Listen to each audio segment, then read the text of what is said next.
You're listening to Filmmaking Giants.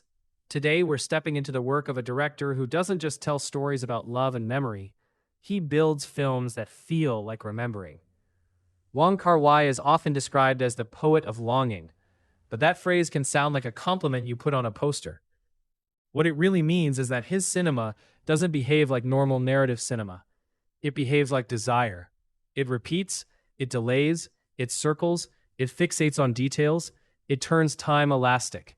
It makes the ordinary feel sacred, and it leaves you with the ache of something that was almost possible. Wong's films are about people who live beside their own lives. People who sense that a door opened and they didn't step through it in time. People who perform normality while carrying a secret interior weather, regret, yearning, loneliness, and the strange comfort of routine.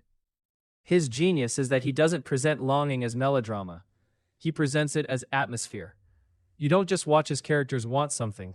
You inhabit the space where wanting becomes a way of living.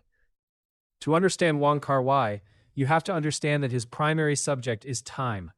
Not time as chronology, but time as feeling. Most films treat time as a track.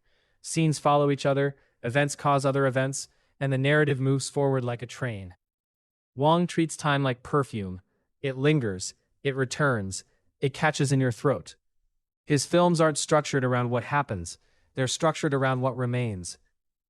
That's why his movies feel so dense with repetition. A hallway you see again and again, a stairwell that becomes a private universe, a song that returns like an obsession, a gesture repeated until it stops being incidental and becomes fate.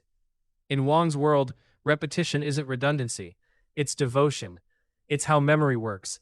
It's how longing works. You replay a moment because you can't change it. You replay it because the replay is all you have left. And his most famous film, In the Mood for Love, is not simply a romance. It's a film about restraint as a form of romance, and about restraint as a form of tragedy.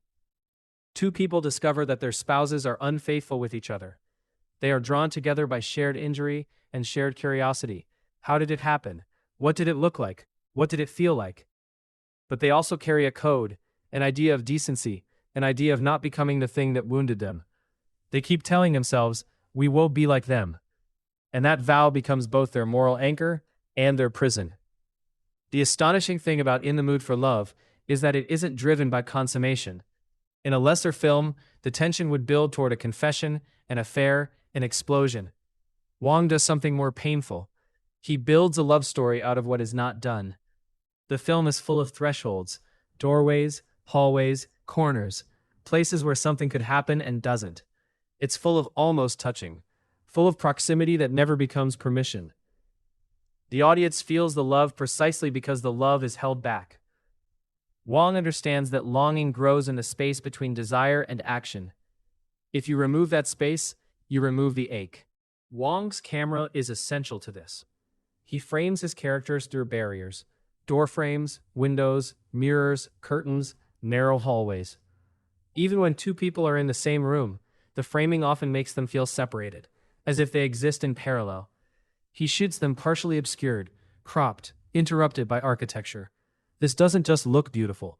It tells you the truth of their lives. They are always watched, always contained by social space, always interrupted by the world. Privacy is rare. And when privacy arrives, it doesn't guarantee freedom. It can intensify what they can't have. Then there's the color. Wong Kar-wai's films are famous for color, but again, it isn't decoration. Color is emotional temperature. In the Mood for Love, the reds and greens, the deep shadows, the warm light, make the world feel like it's always on the edge of heat. Passion held behind a closed door. The costumes become part of the emotional architecture. The dresses are not just wardrobe, they are repetition, ritual, time passing through pattern. The characters become almost like moving memories inside the frame. And then, there's the music. Wong uses music the way memory uses music. A song doesn't simply score a moment, it becomes the moment. It becomes the trigger that brings the feeling back. He returns to the same cues, sometimes obsessively, and it works because longing is obsessive. When you're haunted by a person or a time, your mind doesn't create new experiences, it replays old ones. Wong builds his films out of replays. The result is a cinema where the plot can be described quickly, too quickly, but the experience cannot. You can summarize In the Mood for Love in a few sentences, and you will have explained almost nothing. That's because the film is not about the story, it's about the texture of waiting, the sensation of walking down a hallway, knowing someone might be there, the sound of footsteps, the pause before a knock, the way the air changes when two people are in a room and both are pretending they don't feel what they feel. This approach to cinema didn't come from nowhere. Wong Kar-wai emerged from Hong Kong cinema, but he became something else entirely. He took the energy of Hong Kong, its speed, its density, its nocturnal life, its sense of people moving through compressed spaces, and transformed it into a lyric language. Hong Kong in his films is not just a city, it's a condition. It's a place where people brush past each other, where anonymity and intimacy coexist, where time feels accelerated and yet emotionally stuck.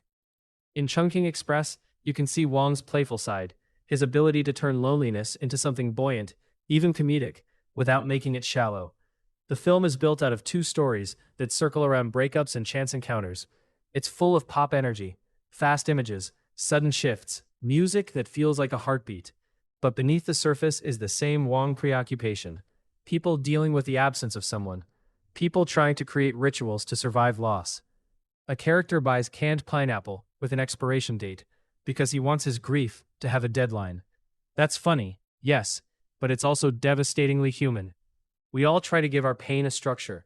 We try to convince ourselves time can be negotiated. Wong also understands that cities produce a particular kind of loneliness. Loneliness in crowds. In his films, people are surrounded by motion, neon, traffic, voices, music, and yet they remain isolated, sealed inside their own interior monologues. The city becomes a metaphor for emotional life. Endless proximity without connection, constant contact without intimacy, thousands of lives passing close enough to touch, and yet missing each other by inches. That's why his style, his famous use of step printing, his blurred motion, his slowed down moments, feels so right. It's not a trick, it's a way of representing how time feels when you are lonely or in love. Some moments speed past, chaotic, indistinct. Other moments slow down so much they become heavy. Wong visualizes that inner time. He shows you what it feels like to be trapped in memory while life continues moving around you. Then there's Happy Together, which takes his themes into the territory of rupture and migration. Two men travel to Argentina, and their relationship breaks and reforms in cycles that feel both inevitable and exhausting. The film is about love as pattern, about how people can hurt each other and still be drawn back, about the way a relationship can become a home even when it is destructive. Wong films desire here not as elegance, but as need. The longing isn't refined, it's raw. And the foreign setting intensifies the emotional isolation. You can be far from everything familiar and still find that the thing you can't escape is yourself. Wong's characters often try to reinvent themselves. They move to new places, change routines, adopt new personas. But Wong understands that reinvention doesn't erase longing, it carries it. Sometimes reinvention is just a new way of hiding the same ache. And perhaps no film captures Wong's obsession with memory and future loss like 2046. It's a film that is, in many ways, the ghost of In the Mood for Love. It circles the same emotional territory, but with a different posture, more cynical, more fragmented, more haunted. 2046 is about a man who turns longing into narrative, who writes, who seduces, who repeats patterns, who tries to outrun feeling by transforming it into style. The title itself suggests a date, a room, a year, an idea of a place where nothing changes. It's about the fantasy that there is somewhere you can go to preserve what you lost. But the tragedy is that preservation is impossible. Even memory changes when you revisit it. This is where Wong becomes not just a stylist, but a moral filmmaker. His films are beautiful, yes, but the beauty is not merely aesthetic pleasure. The beauty is part of the pain, because beauty can be a trap. The more beautiful the memory, the harder it is to let go.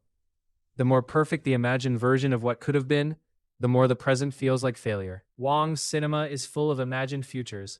People fantasizing about what might happen, people rehearsing conversations, people playing out scenarios. In the Mood for Love, the characters role-play their spouse's affair, trying to understand it, trying to map it. That role-play becomes a way of getting close without admitting they want closeness. Wong is brilliant at showing how people use performance to hide truth from themselves. They act out the thing they can't say. They pretend it's only practice, but practice becomes reality.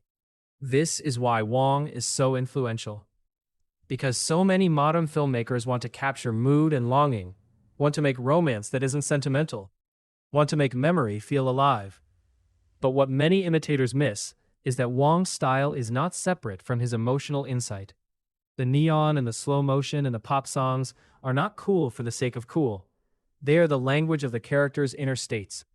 Remove the inner truth, and the style becomes empty imitation. Wong's greatest craft lesson might be this: meaning can be built from repetition and detail. A hand carrying noodles down a hallway, a cigarette lit in silence, a glance held half a second too long, a song that returns, a clock, a narrow corridor, the ritual of passing each other in a stairwell. These details become the story, because they become the evidence of a life. And he also teaches that romance doesn't require grand declarations. In fact, sometimes grand declarations destroy romance. Wong's romances often live in what isn't spoken, in what is implied, in what is deferred. That deferral is not cowardice in his films. It's often a form of survival. People don't act because action has consequences. They don't speak because speech changes reality. They hold back because holding back preserves a fragile world where longing can exist without becoming ruin. But Wong is not romanticizing restraint as virtue. He shows its cost. He shows the tragedy of two people who might have been happy, who might have built a life together, but who were shaped by their era, by social expectations, by fear, by loyalty to an idea of decency that also happens to be a cage. In that sense, In the Mood for Love is not only about two individuals, it's about a society. It's about the way social structure determines what kinds of love are allowed. And he never lets you forget time. Time is the real antagonist in Wong Kar-wai's cinema. Time makes love late. Time makes opportunity brief. Time turns passion into memory. Time turns memory into myth. Time makes people become strangers. Time makes you look back and realize you missed the moment when your life could have been different. There is a famous feeling that Wong captures better than almost anyone: the feeling of recognizing a turning point only after it has passed. You don't know it was the last time until it's gone. You don't know it was the beginning until it's already ending. Wong's films are built out of that ache. They are built out of the recognition that life is always slipping forward, while we live emotionally backward, replaying, revisiting, longing. And yet, despite all this melancholy, Wong's films are not nihilistic. There is warmth in them. There is humor. There is the simple fact that longing itself is evidence that something mattered. The pain is not proof of failure. Wong seems to understand that to be human is to be haunted by what you love, and that the haunting is not only curse, it is also a form of meaning.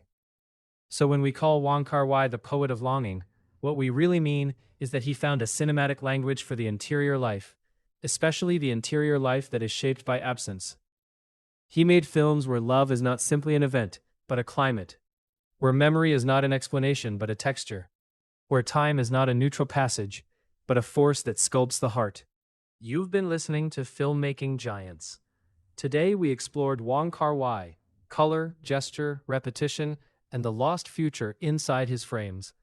In the next episode, we'll turn to Alfonso Cuarón, the fluid camera, where motion becomes intimacy and spectacle becomes a way of placing you inside a moral situation rather than simply impressing you from a distance.